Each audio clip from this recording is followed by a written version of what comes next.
Lauren Mitchell was just another elementary school teacher in Austin, Texas. But on that gray October morning, the new student who walked through her door would turn her classroom into a nightmare. 8-year-old Noah, pale, silent, with eyes far too old for his young face. When he appeared in the doorway, the usual chatter of children fell into an unnatural silence. Smiles faded. The room grew heavy. Noah didn't move. He simply stood there, as if something invisible held him back. "Good morning, Noah," Lauren said gently. "Come in." At last he spoke. His voice was no louder than a whisper, yet every child heard it clearly. "I don't like the light." The overhead lights flickered. A shiver rippled through the classroom. One by one, children lowered their eyes and shifted toward the shadows, as if obeying an unseen command. In that instant, Lauren realized this wasn't just a shy new student. Something else had entered her classroom that day. Something dark, something hungry.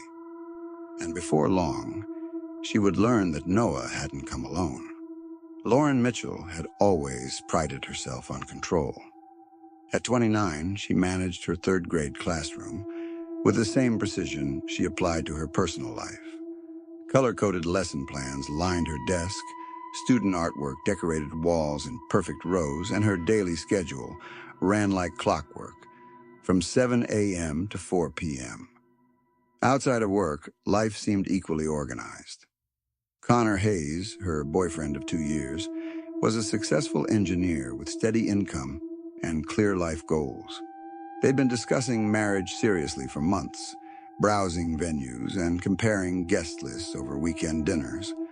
But perfection, Lauren learned, could shatter in the span of a single conversation.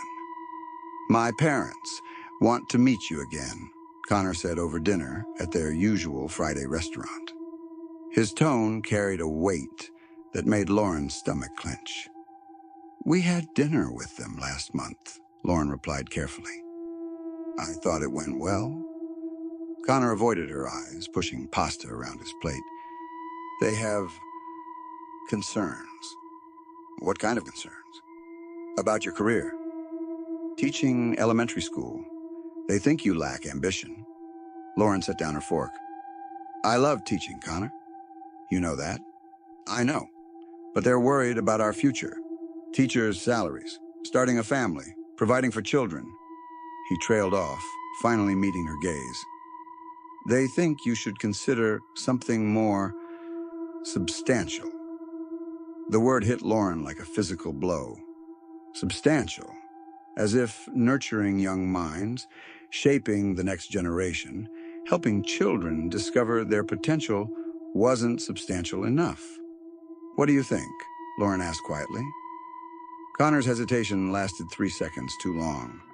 "I think we should consider all our options."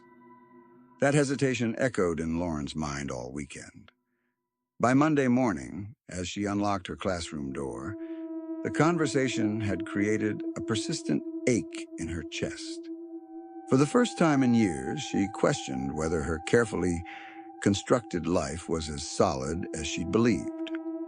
She was arranging student desks when Mrs. Coleman, the principal, knocked on her open door. "Lauren, we have a new transfer student joining your class today. Noah. He's 8. Moved here from Houston with his father." Lauren forced a smile. "Of course. Any special considerations I should know about?" Mrs. Coleman's expression grew cautious. "His previous school mentioned he's withdrawn, socially isolated. His mother passed away last year, and the transition has been difficult." Lauren's teacher instincts immediately activated. A grieving child needed extra patience, careful attention, gentle encouragement. "I'll make sure he feels welcome." "I'm sure you will." The father, Mr. Turner, seemed very concerned about Noah's adjustment. "He'll probably want regular updates." At 8:15 a.m., just as Lauren finished writing the day's objectives on the whiteboard, a small figure appeared in her doorway. Noah stood motionless at the threshold, as if invisible barriers prevented him from entering. He was pale, almost translucent, with dark hair that seemed to absorb light rather than reflect it. But his eyes disturbed Lauren most. They were too old for an 8-year-old face, carrying shadows that made her uncomfortable in ways she couldn't explain. "Good morning, Noah," Lauren said warmly. "I'm Miss Mitchell. We're excited to have you join our class." Noah said nothing. He didn't smile, nod, or acknowledge her words in any way. He simply stared with those unsettling dark eyes. "Would you like to meet your classmates?" Lauren tried again. Still nothing. The other students filed in around Noah, chattering and laughing as always. But Lauren noticed something strange. As each child passed Noah, their voices gradually lowered. Their smiles faded. By the time everyone reached their seats, an unusual quiet had settled over the normally boisterous classroom. Lauren guided Noah to an empty desk near the window, hoping natural light might brighten his demeanor. But as soon as he sat down, Noah reached for the window shade and pulled it closed with deliberate precision. "Noah, we like to keep the shades open during class," Lauren said gently. "The sunshine helps us stay alert." For the first time, Noah spoke. His voice was barely a whisper, but every student in the room heard it clearly. "I don't like the light." Over the next week, Lauren watched Noah with growing unease.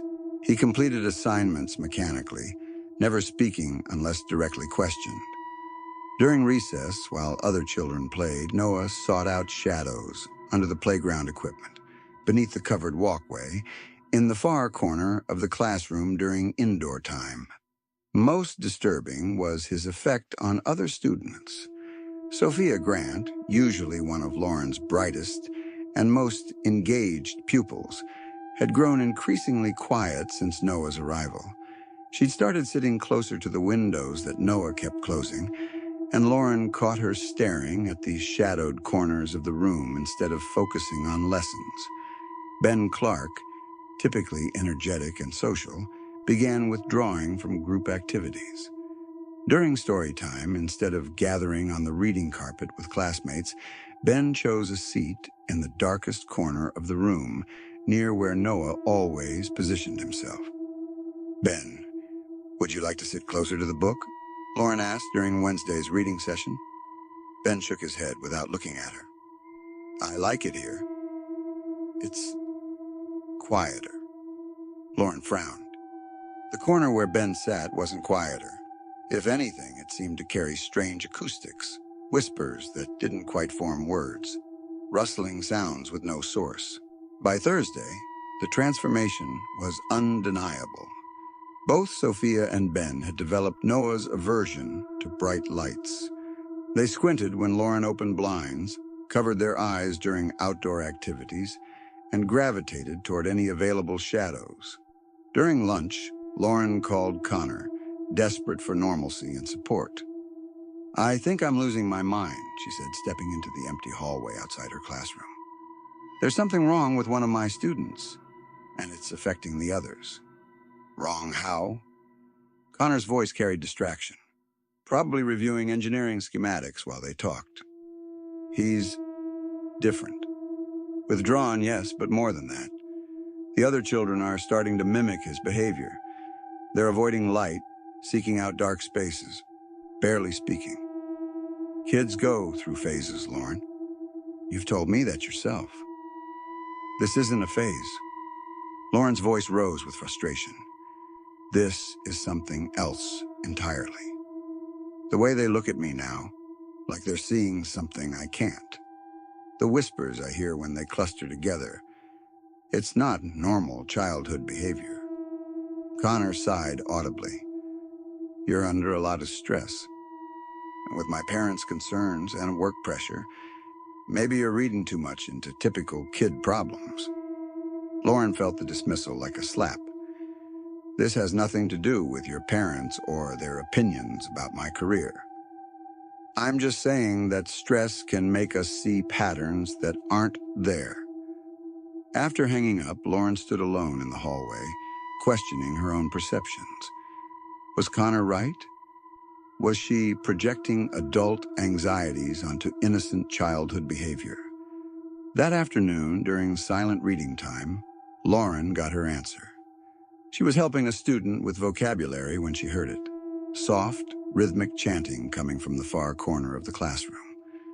Noah sat in his usual spot near the closed blinds, but now Sophia and Ben flanked him on either side.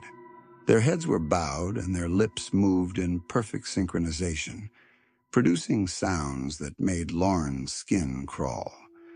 The chanting wasn't in English. It wasn't in any language Lauren recognized. The syllables seemed to slither through the air, creating pressure in her ears and making the fluorescent lights flicker overhead.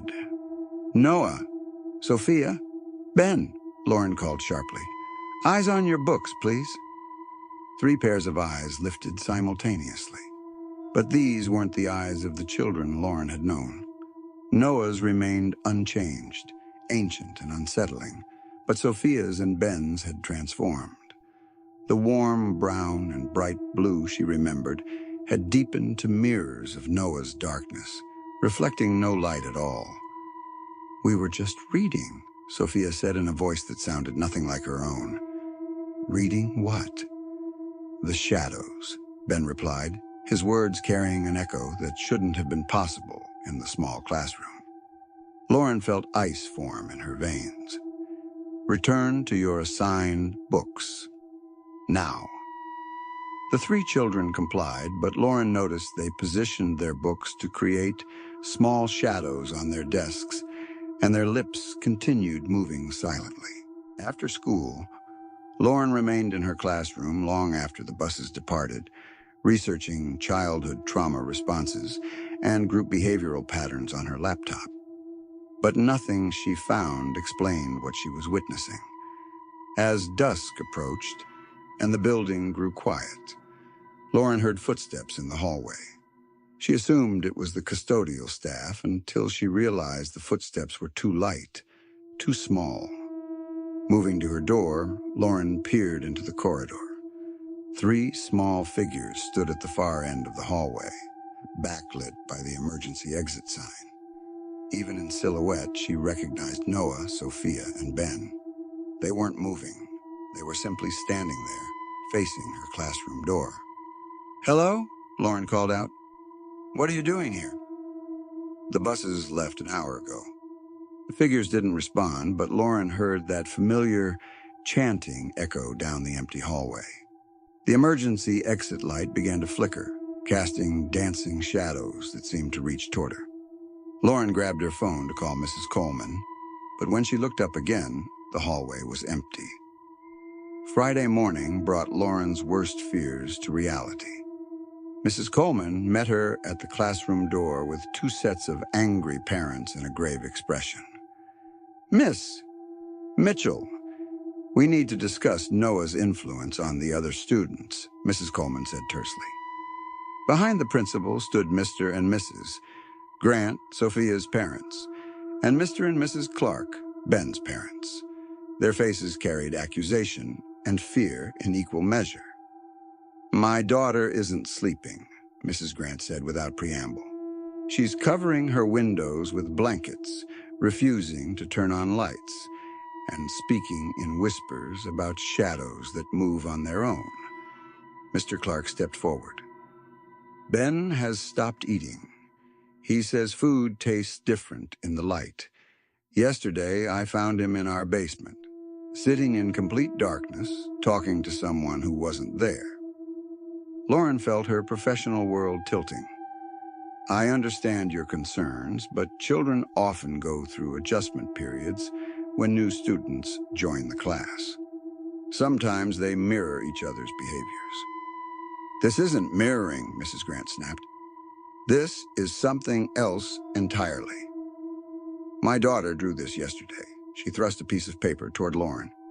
The drawing showed 3 stick figures standing in what appeared to be a classroom, but instead of normal shadows, dark tentacles stretched from their feet across the entire page. At the center sat a figure, with no face, surrounded by scribbled darkness so dense it seemed to absorb the crayon marks around it. "She's never drawn anything like this before," Mrs. Grant continued. "And when I asked her about it, she said the new boy taught her how shadows really look." Mr. Clark pulled out his phone. "Ben recorded this yesterday evening." He pressed play, and Lauren heard her student's voice but distorted, echoing as if speaking from the bottom of a well. "The light hurts now, Daddy. Noah showed us how to see properly. In the dark, everything makes sense. In the dark, we can hear the real voices." Mrs. Coleman's expression had grown increasingly stern during the presentation. "Miss Mitchell, I need to know what's happening in your classroom. These behavioral changes are too dramatic and too synchronized to be coincidental." Lauren's throat felt dry. "I've noticed some changes, yes, but I believe they're related to normal social dynamics and adjustment to a new student who's experienced trauma." "Normal?" Mrs. Grant's voice rose. "You call this normal?" She produced another drawing, this one showing the interior of a house, with every window and light source covered in black, small figures huddled in corners while larger, shapeless forms loomed overhead. "Sophia drew this at 3 a.m. last night. I found her awake, sitting in her closet, working by the light of her phone. When I tried to turn on her bedroom light, she actually screamed like I was burning her." Mr. Clark nodded grimly. "Ben's been asking us to remove all the light bulbs from his room. Says they make the good voices go away." Mrs. Coleman turned to Lauren with undisguised disappointment. "I'm concerned about your ability to manage this situation.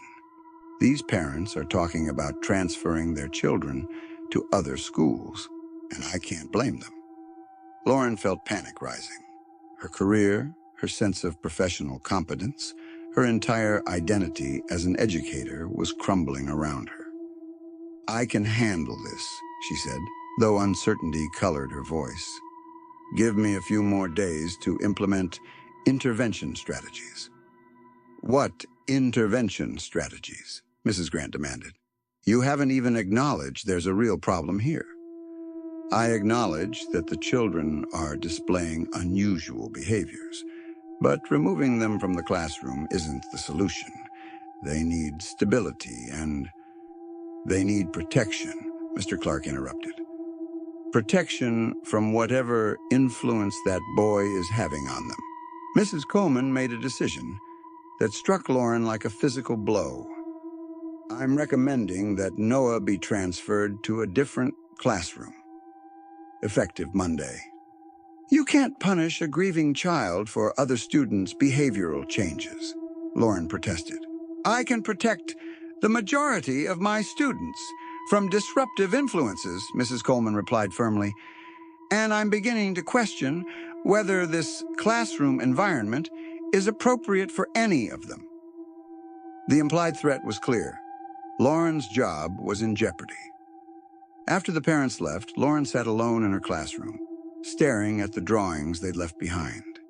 The images seemed to move in her peripheral vision, shadows writhing across the paper like living things. Her phone buzzed with a text from Connor. "Dinner tonight?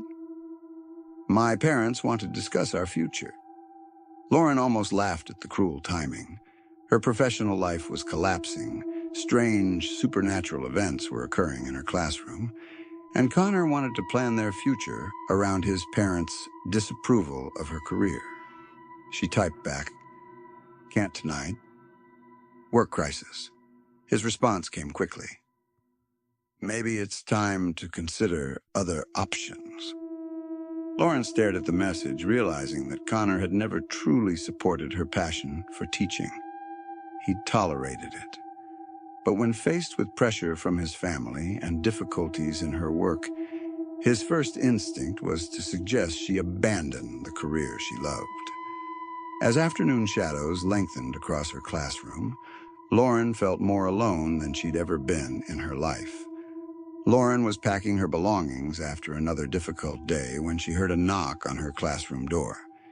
She looked up to see a tall man in his 40s, wearing a crisp button-down shirt and an expression of genuine concern. "Miss Mitchell, I'm Paul Turner, Noah's father. I was hoping we could speak privately." Lauren straightened, preparing for another confrontational conversation about her teaching methods. "Of course, Mr. Turner. Please come in." Paul Turner entered the classroom and closed the door behind him. Up close, Lauren noticed something calming about his presence, the way he moved with quiet confidence, the kindness in his eyes, the sense that he saw more than most people.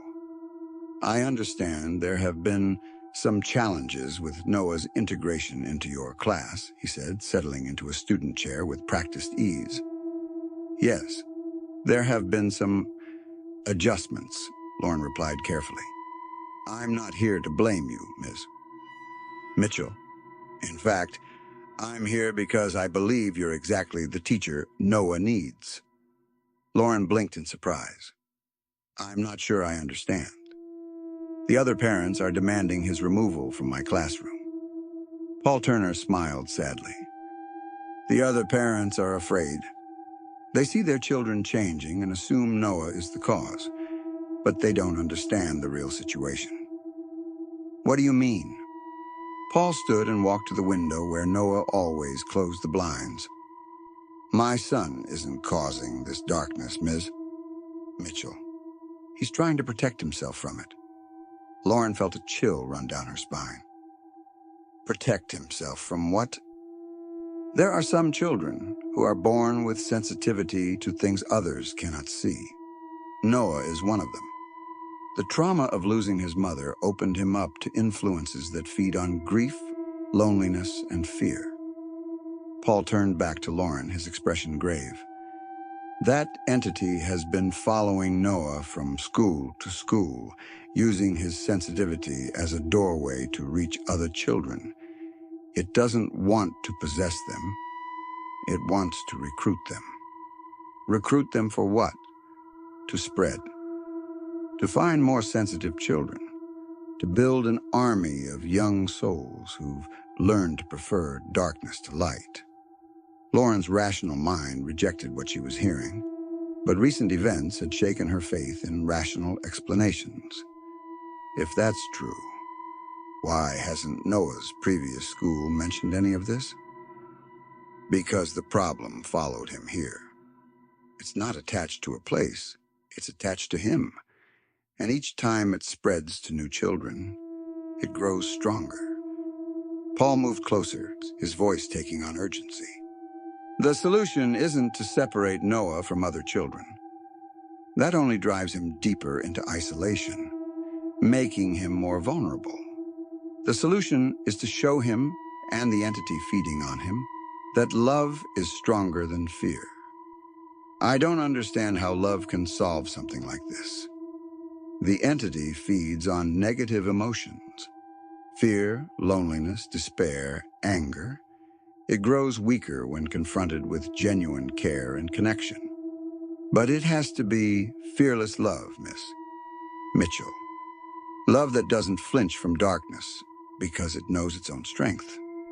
Lauren thought about her interactions with Noah, how she'd grown increasingly fearful and cautious around him. "I don't know if I'm capable of that kind of love, especially not now when everything in my life feels uncertain." Paul Turner studied her with those perceptive eyes. "Tell me about this uncertainty." Despite her professional instincts about maintaining boundaries with parents, Lauren found herself sharing her relationship troubles, the pressure from Connor's family, her fears about her career, and her growing sense of isolation. Paul listened without judgment, occasionally nodding with understanding. "You're fighting the same battle Noah is fighting," he said when she finished. "The fear that you're not enough, that you don't deserve love and acceptance as you are. It's not the same thing at all, isn't it? You're both being told that who you are isn't acceptable. You're both being pressured to change fundamental parts of yourselves to please others. You're both learning to doubt your own worth. Lauren felt tears prick her eyes. I chose to be a teacher because I love helping children discover their potential. But lately, I feel like I'm failing everyone, my students, their parents, my boyfriend, his family. The entity feeds on exactly that kind of self-doubt, Paul said gently. It convinced Noah that he was dangerous, unlovable, destined to hurt others. Now it's trying to convince you of the same thing. Paul reached into his jacket and pulled out a small object, a smooth river stone that seemed to glow with inner warmth. This belonged to my wife, Noah's mother. She was a teacher too, and she faced similar challenges with sensitive children. She taught me that love isn't just a feeling, it's a choice we make despite fear. He placed the stone in Lauren's palm. It felt surprisingly warm, almost alive. Tomorrow, when you see Noah and the other affected children, don't approach them with fear or caution. Approach them with absolute certainty that they are worthy of love exactly as they are. Don't try to change them back. Love them forward. What if it doesn't work? Paul Turner smiled, and for a moment Lauren could swear she saw light emanating from behind his eyes. Love always works, Miss Mitchell. It just doesn't always work the way we expect. Monday morning arrived gray and cold, matching Lauren's emotional state. She'd spent the weekend researching supernatural phenomena and questioning her sanity in equal measure. Connor had broken up with her via text message Sunday evening, claiming they wanted different things and that his parents' concerns were valid considerations for their future. Lauren arrived at school early, clutching the smooth stone Paul Turner had given her. In the empty classroom, she made a decision that went against every professional instinct she'd developed. She was going to love her students without reservation, regardless of what that love might cost her. When Noah arrived, flanked by Sophia and Ben, all three children moved immediately toward their preferred dark corner. Their eyes had grown even darker over the weekend, and the air around them seemed to shimmer with barely visible shadows. Other students entered the classroom but gave the trio wide berth, instinctively sensing something wrong. Lauren took a deep breath, squeezed the warm stone in her pocket, and walked directly to Noah's desk. "Good morning, Noah," she said, pulling up a chair to sit at his eye level. "I want you to know something important." Noah's ancient eyes fixed on hers, and Lauren felt a wave of cold fear wash over her. But she pushed through it, choosing love over self-protection. "I love you exactly as you are," she continued, her voice growing stronger. "You don't need to change for me to care about you. You don't need to be different or better or less sensitive. You are enough, just as you are." Noah's expression flickered with surprise. Lauren turned to Sophia. "I love you too, Sophia. Your curiosity, your intelligence, your gentle heart, all of it, even when you're scared or confused or different from other kids." Then to Ben. "And Ben, I love your creativity, your loyalty to your friends, your brave spirit. Nothing you could do or say would change that love." As she spoke, Lauren noticed the shadows around the children beginning to waver, like heat mirages in reverse. "Miss Mitchell," Noah whispered, his voice sounding more like a normal 8-year-old for the first time since she'd met him. "I'm scared." "I know you are," Lauren replied, reaching out to take his small hand. "But you don't have to be scared alone anymore." The moment their hands touched, several things happened simultaneously. The classroom lights stopped flickering and blazed with warm, steady illumination. The oppressive atmosphere that had hung over the room for weeks lifted like fog in sunshine. And most remarkably, Noah's eyes began to change, the ancient darkness retreating to reveal the frightened, grieving child underneath. Sophia and Ben blinked rapidly, as if waking from a long dream. The shadows clinging to them dissolved, and their natural eye colors returned. "Where are we?" Sophia asked, looking around the classroom with confusion. "You're safe," Lauren said simply. "You're in our classroom, and you're safe." Over the following days, the three children gradually returned to normal behavior patterns. They played with classmates, participated in activities, and sought out sunlight instead of shadows. Noah began speaking more, sharing stories about his mother and his fears about starting over in a new place. Lauren never saw Paul Turner again. When she tried to contact him about Noah's remarkable improvement, she discovered that the phone number he'd provided was disconnected. The school had no current contact information for Noah's father. Curious, Lauren asked Noah about his father during a quiet moment. "My dad is a ship captain," Noah said matter-of-factly. "He's been working on a cargo ship in Africa for the past 6 months. I live with my aunt now."